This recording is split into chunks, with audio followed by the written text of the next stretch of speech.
বেচা কিনা আগের অনেক কম। যে দ্রব্যমূল্য যে অবস্থা, অর্থনৈতিক যে অবস্থা, সেই অনেক কাস্টমার যে আয় অনুযায়ী তাদের খরচ বেশি। এই কারণে কাস্টমার অনেক কম আসতেছে। যার যার দরকার তে দূরে কিনে নেয়, বাড়তি কোনো কিছু কেনার সম্ভব করেও না, করতেও পারে না। বাজার তুলনা গত বছর থেকে ওইভাবে আছে, কোনো বাড়তি কিছু নাই।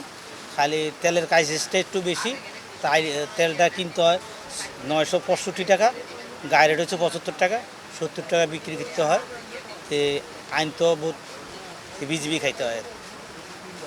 আর অন্য অন্যগুলো মালের দাম স্বাভাবিক আছে, তেমন কাস্টমার নাই, দাম বাড়ি তো লাভ হবে না। যদি ক্রেতা না থাকে তাহলে তো আপনি যত রকমের বাড়ান কোনো কাম হবে না।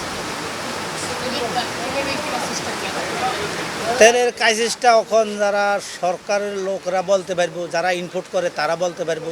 তারাদের বলতেছে খরচ বেশি করতেছে, সরকার বলতেছে তেল আসছে আপনারা আগে রেডি দিতেছেন, এরা কিন্তু দিতেছে না। এরা বলতেছে আমগো ডলারের দাম বেশি, আমগো আনতে খরচ বেশি, এই গাড়ি ভাড়া বেশি, ট্যাক্স বেশি, এই কারণে আমরা তেল আনতে পারতেছি না।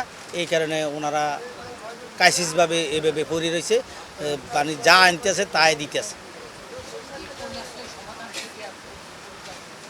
সমাধানটা এটা সরকার যদি যারা ইনপোর্ট করে, যারা এলসি করে, তাদের যদি সমালোচনা করে বা মিটিং করে বা একটা বৈঠক করে কীভাবে ওনারাও বাঁচতে পারে, সরকারও বাঁচতে পারে, জনগণও বাঁচতে পারে, ওই জিনিসটা যদি করে তাহলে আমার মনে হয় সবচেয়ে ভালো হবে এবং জিনিসপত্রের দামও মানুষের আয়তার ভিতরে থাকতে পারবে এবং উদ্যোগ হবে না।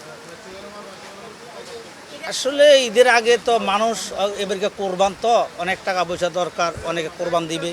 বেশিরভাগ বেচা কিনা শহরে কম হবে, মানুষ গ্রাম অঞ্চলে যাইব, ওইখানে একটু বেচা কিনা হইতে পারে। শহরে তেমন বেচা কিনা বেশি হবে না, যে উন্নতি আছে তাহলে 19 হইব, তাহলে 20, এর বেশি হবে না। কিন্তু মানুষ এক সপ্তাহ আগে বাজ যাবো, গরু কিনবো, ওইখানে টুকটাক বাজার করি হলে। আর এখন বাজার যে ডাকাতটাই নেওয়ার এত খরচ দিয়েও পড়ছে না, মানুষ নেয় না।